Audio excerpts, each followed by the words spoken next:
Hey, we back with a One Piece review, chapter review of two chapters this time. 142, no, 143 and 144. Because I missed last week's chapter, and this chapter came out again. I know I keep, blue balling you with this, live stream reaction. I apologize. I'm a busy young man. Things happen, but I had the review ready for you guys right here. I'm going to talk about it. And all in all, these chapters have just been, they've been solid. It's like they've really been building it up to like this big conflict of this whole, I don't want to say a war, but this clash in Elbaf. And it's setting the piece up for like a really good fight, and I'm excited for it. There's been decent build up, and that's what we're looking for. Just like a fun, action packed next few chapters. That's what I think is going to happen, for real, for real. So, painting a picture for 143, the gist of 143 is we figure out what the two different devil fruits. I think one of the guys' name is Summers. His devil fruit is like a thorn type, and like the more you love somebody, the stronger the thorns get, so you can't touch them. And they hurt others as well. They hurt the child themselves, and people trying to interact with the thorns. So pretty, powerful because these are people's kids and whatnot, and they're students, and they want to touch them, but they can't, and that just makes the thorn stronger. Then we get I forget man's name, but we're just gonna call him Dragonhead. His fruit is making dreams come true and whatnot. So any dream you have or thought that you have while sleeping or dreaming of, you could make them come to life. They show an example of him doing it casual, like making food that tastes delicious. That's going on over there.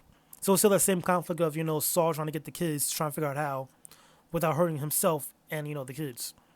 Then we go back to the underworld, and we get, Loki ready for action. Like, his buddy's barely standing, though. Like, he's like half dead practically, barely standing. Luffy knocks him down, I should say.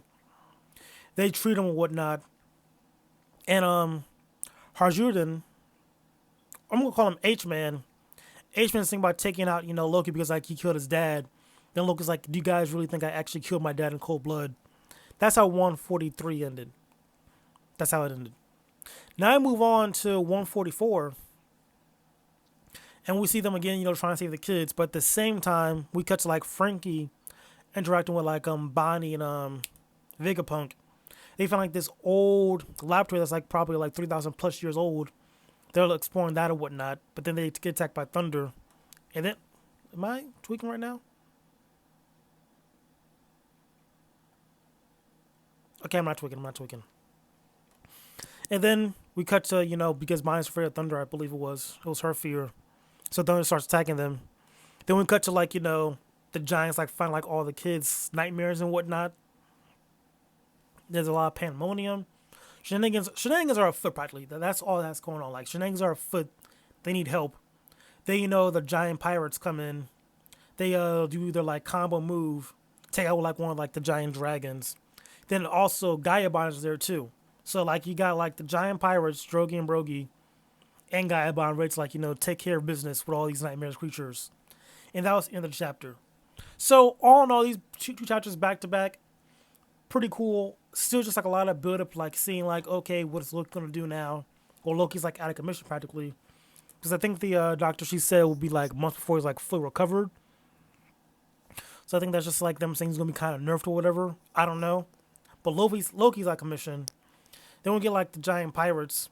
They're back in action. What guy about you? So we're gonna probably see some actual hands being thrown next chapter, because I've been, as you guys know from these past few reviews, I've been itching for like a good fight. Like I need some action. Like I get the story build up, world building, all that stuff. But at the same time, this is a shonen. Give me some good hands being thrown. Like let me see some peak fiction for real. It's like right now we got our. I think we got decent lore for sure. Like the whole mural and whatnot. I think that was pretty nice to see. Then we got more stuff going on with Shank's twin brother. Like a lot of cool stuff has been happening. But now it's time for the meat and potatoes. I need some action packed shenanigans afoot. I think that for sure is going to happen next chapter. We'll see. It could be like another monologue based chapter because it's kind of been practically that these past few chapters, just like kind of monologue based storytelling, us figuring out what's going on with the world, and then Elbath, all that stuff. But yeah, overall, cool few chapters. This is gonna probably be a quick review. I think. I think so. Yeah, that's why I need to do them live. So yeah, next chapter for sure is gonna be live. If it's not live, I don't know. I'll do something weird. Nothing too weird. I'm not gonna do something crazy, but there'll be some type of punishment or reward for you guys for me not, sticking to my word of doing like a live chapter review. You feel me? But yeah, speaking of live, it's Friday night. I'm live. Come through, check it out, hang out. We're probably gonna play Assassin's Creed, maybe more Rivals later. We'll see where the night takes us. You feel me? But yeah, that's it for this review. Hopefully you guys enjoyed it.